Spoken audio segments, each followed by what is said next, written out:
Hi സുഹൃത്തുക്കളെ, ഇന്നിങ്ങനെ ഒരു വീഡിയോ ആയിട്ട് വരാനുള്ള കാരണം നമ്മളെ ബാക്ക് പക്കർ അരുണിമ എന്ന് പറയുന്ന യൂട്യൂബറുടെ ഒരു വീഡിയോ കണ്ട്.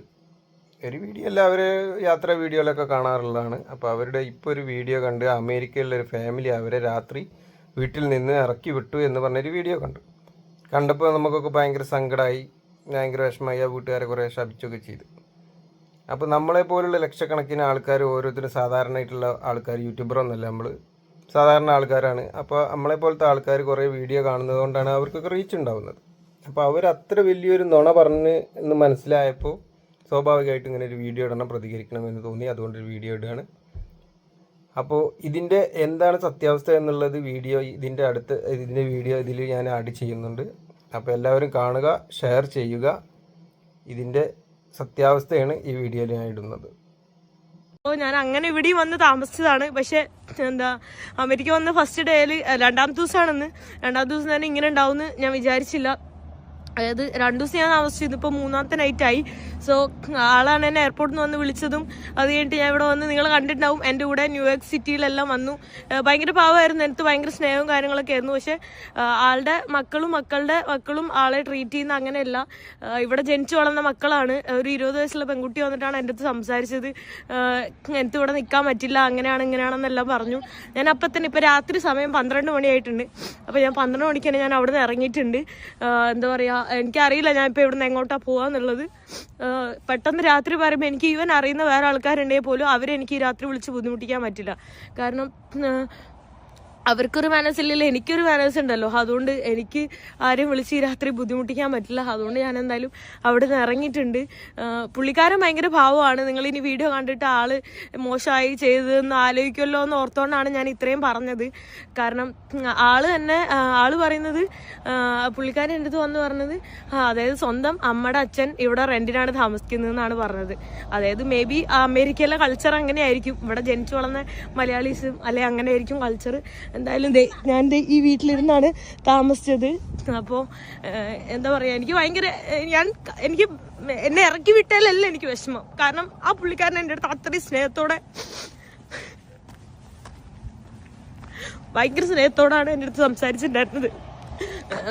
അത്രയും ആളെന്നെ ഇന്ന് 70 വയസ്സുണ്ട്. ആ 70 വയസ്സുള്ള ആളെന്നെ ന്യൂയോർക്കെല്ലാം കറക്കാനെല്ലാം കൊണ്ടുപോയി. ഞാൻ ഒറ്റയ്ക്ക് പോവാന്ന് പറഞ്ഞിട്ട് പുള്ളി എൻ്റെ കൂടെ വന്നു. അതായത് അത്രയും എനിക്ക് എന്താ പറയാ, ആള് ഇത്രയും ഇവിടെ ഇങ്ങനെ സ്വന്തം മകളുടെ വീട്ടില് ഇങ്ങനെ ഇതായി നിൽക്കുവാന്നൊന്നും എനിക്കറിയില്ലായിരുന്നു. കാരണം 4 വർഷമായിട്ട് എനിക്കറിയാം ഞാൻ US വരുന്നു. എത്ര വിസ കൊടുക്കുന്നതിന് മുന്നേ തന്നെ വിസ കൊടുക്ക്, എന്നാ US വരുന്നേ, അങ്ങനെ പറഞ്ഞ് വിളിക്കുന്നൊരു പാവം പുള്ളിയായിരുന്നു. പക്ഷെ മക്കളൊക്കെ ഇങ്ങനെയാണ് സ്വന്തം അച്ഛനോടൊക്കെ ഇങ്ങനെ കാണിക്കുന്നതെന്ന് എനിക്കറിയില്ലല്ലോ. എന്തായാലും ഇവിടെ എന്താ ചെയ്യേണ്ടതെന്ന് എനിക്കറിയില്ല.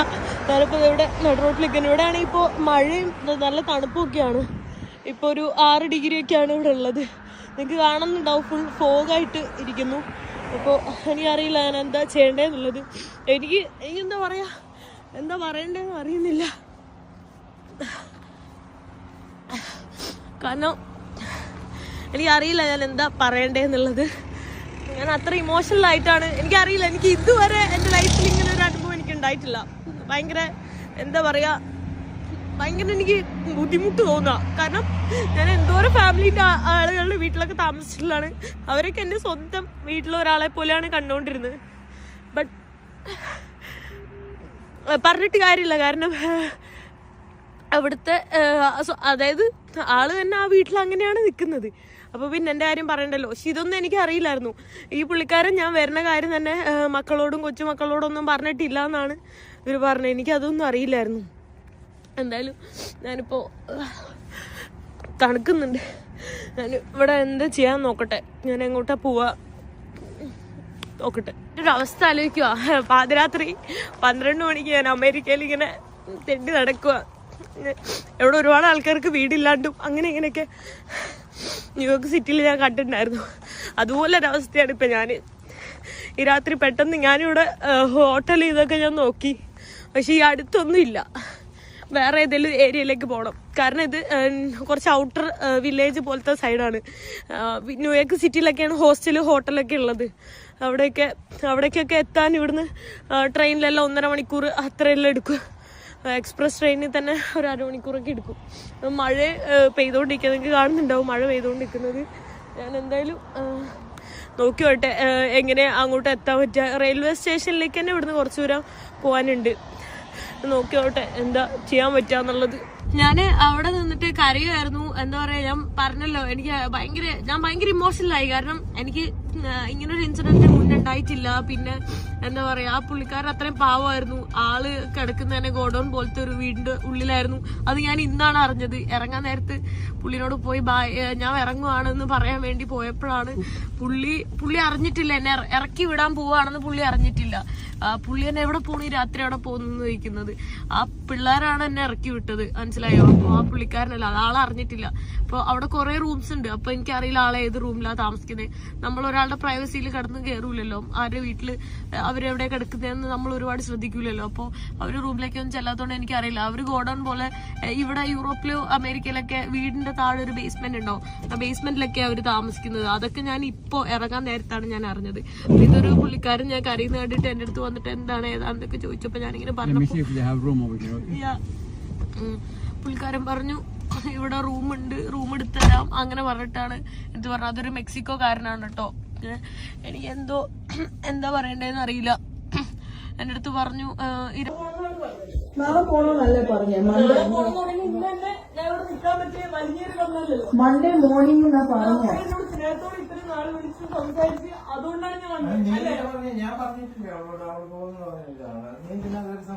കേറി സംസാരിച്ച എന്റെ അപ്പനും അമ്മയും ഒരു കാര്യം പറയുമ്പോ അത് എന്റെ ഉത്തരവാദിത്തം ചെയ്യാന്.